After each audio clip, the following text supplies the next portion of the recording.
ప్రభు పేరిట అందరికీ వందనాలు. మనం ఈరోజు నాలుక యొక్క గూర్చిన విషయాలను నేర్చుకుందాం. నాలుక అనేది మనము రుచులు చూడడానికి, అలాగే మాట్లాడడానికి మనం ఉపయోగిస్తుంటాం. మరి మన మాటలనేవి మన ఆలోచనలను, మన భావాలను ఇతరులకు అందివ్వడానికి ఈ మాటలనేవి నాలుక ద్వారా ఉపయోగపడుతుంది. మరి నాలుక ద్వారా మనము కొందరికి మంచి చెప్పి కొన్ని బంధాలను కలపవచ్చు. అదే చెడు చెప్పి కొన్ని బంధాలను విడదీయవచ్చు. అందుకే పెద్దలు అంటారు నాలుక గుచ్చి ఒక మాట, కాలు జారిన వెనకకి తీసుకోవచ్చు కానీ మాట జారితే వెనకకి తీసుకోలేమని పెద్దలు చెప్పారు. మరి మాట్లాడేటప్పుడు చాలా జాగ్రత్తగా మాట్లాడాలని చెబుతూ ఉంటారు. మరి ఈ నాలుక గుచ్చిన విషయాలను బైబిల్ ఏం చెప్పిందో కొన్ని మాటలను మనం నేర్చుకుందాం.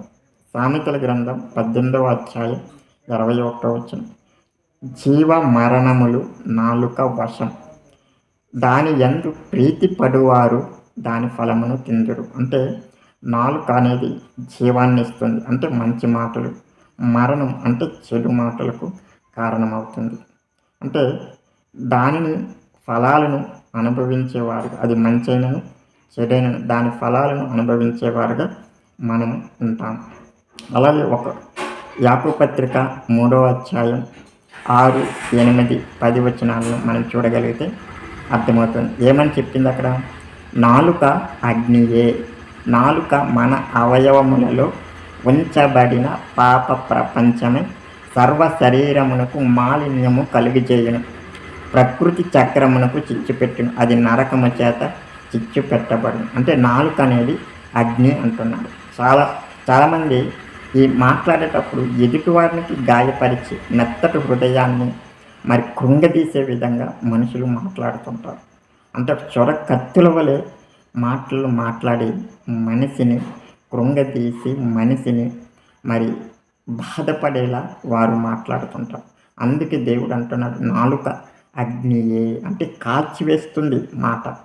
నాలుక మన అవయవములలో ఉంచబడిన పాప ప్రపంచం. అంటే నాలుక అనేది మన నోట్లో ఉండే ఒక పాప ప్రపంచం, ఒక ప్రపంచాన్ని ఈ నాలుక ద్వారా ఉంది అని బైబిల్ చదివిస్తుంది. అది నరకము చేత చిచ్చు పెట్టబడును అని అంటుంది. అలాగే 8వ వచనం, ఏ నరుడు నాలుకను సాధు చేయనేరడు, అది మరణకరమైన విషముతో నిండినది అంటున్నాడు. చూడండి, అంటే మరణకరమైన విషంతో నిండిపోయింది ఈ నాలుక. అది నిరర్గళమైన దుష్టత్వమే. చూసారా, నాలుక మరణంతో పోలుస్తున్నాడు, విషముతో నిండినది అని చెప్తున్నాడు. అలాగే దుష్టత్వము అంటున్నాడు నాలుకని. అంటే మనుషులు మాట్లాడే మాటల తీరును బట్టి అది ఎంత విషంగా, ఎంత దుష్టత్వంతో నిండి ఉంటుందో మనకి అర్థమవుతుంది. అందుకే కీర్తన గ్రంథం 34వ అధ్యాయం 13వ వచనంలో కూడా ఇలా అంటున్నాడు, చెడ్డ మాటలు పలకకుండా నీ నాలుకను, కపటమైన మాటలు పలకకుండా నీ పెదవులను కాచుకొనుము అంటున్నాడు. చూడండి, చెడ్డ మాటలు పలకకుండా ఈ నాలుకని, కపటమైన మాటలు పలకకుండా ఈ పెదాలను కాచుకో. అంటే పెదాలను కాచుకుంటే నాలుక అనేది మాట్లాడడానికి వీలుగా ఉండదు.